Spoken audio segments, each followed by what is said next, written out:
being able to come back to, ground floor, being back in beauty school at the beginning of their journey and to hear their stories, it's incredible, So if you had to leave the students with something like a little nugget.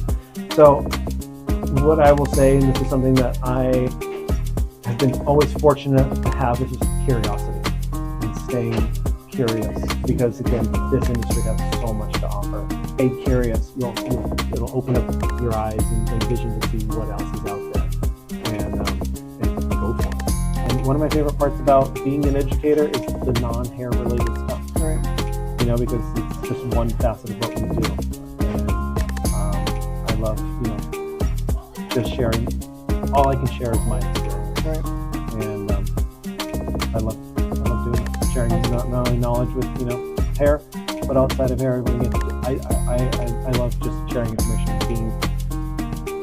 As I'm given, the more, I'm honored to be a mentor. Right. And so I take that very seriously. So I continue that as well. And if you could leave one last thing with prospective students that are in the industry, professionals, what would it be? Stay curious, always. And then on top of that, I was asked, how did you build a name for yourself? And she specifically, we're in Kansas, it's a smaller, town. How do you build a name for yourself? And it's saying yes.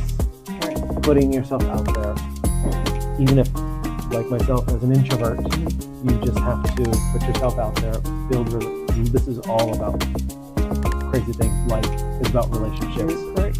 And the more you put yourself out there, say yes to things without expecting anything in return, stay curious, you'll make it. Awesome.